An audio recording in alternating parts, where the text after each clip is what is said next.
All of you. I am Nabraz Mehdi Zedi, Assistant Professor of Law, Kamla Nehru Institute of Physical and Social Sciences, Sultanpur, Uttar Pradesh, India.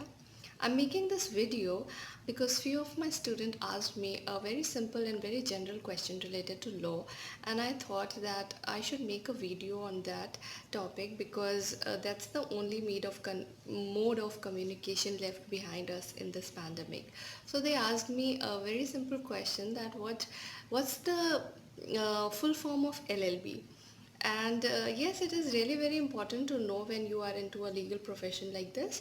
And I've also gone through few YouTube videos which tell about the same thing, but then I realized that there is a bit lack of information, and I should make a video on this thing. And I'm basically focusing on my students who are newly admitted in this profession, like they have passed their 12th or maybe graduation and then came into 5-year course or 3-year course of law.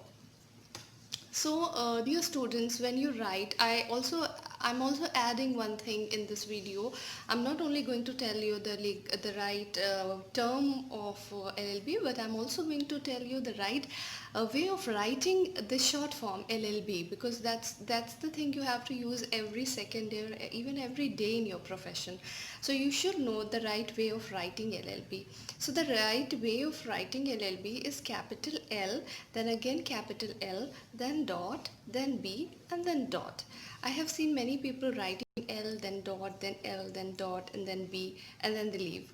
But that's not the correct way of writing, dear students. If you want to write, if not, there's no question of if. You have to write it correctly. And the right and correct way of writing it is L, capital L, then again capital L, then dot, and then capital B, and then dot. And that's it. You are done. So this is the correct way of writing it, the abbreviation, and that's you are going to use all through your life once you are into legal profession. Now coming towards the full form of LLB. So LLB is a short form or an abbreviation derived from a Latin term, that is Legum Baccalaureus. So Legum Baccalaureus is a term which is a Latin term, and later on it was converted or translated into English language, which we see or which we hear or which people say very commonly used Bachelor of Laws. So that's the translation. That is not the real meaning of LLB. That's an English translation of Legum Baccalaureus. So now legum is a very simple term. Legum. That's the spelling. That's a very common, very simple. You can pronounce it right. You can write it right. And legum is a plural word. It is not a singular word. It is a plural word.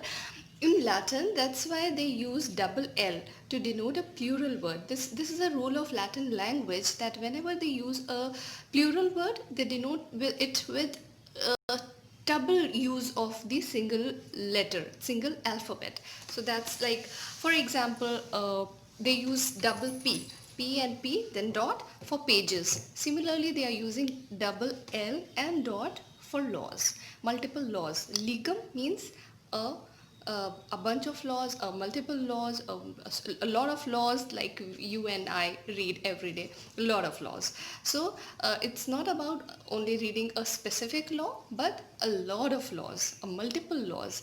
So legum stands for the plural of law, and law is lex, Lex, lex in Latin. So when we talk about a one single or one specific law, we can call it lex in Latin, and in English law.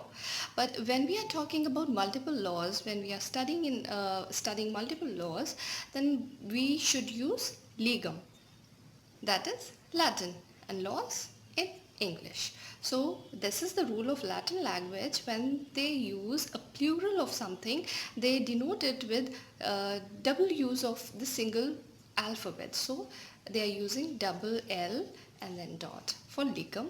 And next come B and dot. So B stands for baccalaureus. Now this word is a bit difficult to pronounce and bit difficult to learn in the way of spelling, but I have divided it into 5 small sections, and you learn it effortlessly. Just trust me. So BA1, BA double CA 2, BA double CA LAU RE US, baccalaureus. It's very simple now. BA double CA LAU REUS, baccalaureus. It's so easy. So just learn it, write it somewhere and learn it, and just make a your video call, a conference call, or tell to your friends or your family. Just keep on repeating it, and so you'll get habitual to it. And this is really very important to know, not only for students who are pursuing law, but for all the legal practitioners, for all the judges, for all the teachers who are related to this fraternity, everyone. And just enjoy the term, just use it in the right way, pronounce it correctly, learn the spelling and practice writing it, the short form correctly, and just enjoy. I thank you for giving your auspicious time to me and hope to see you soon.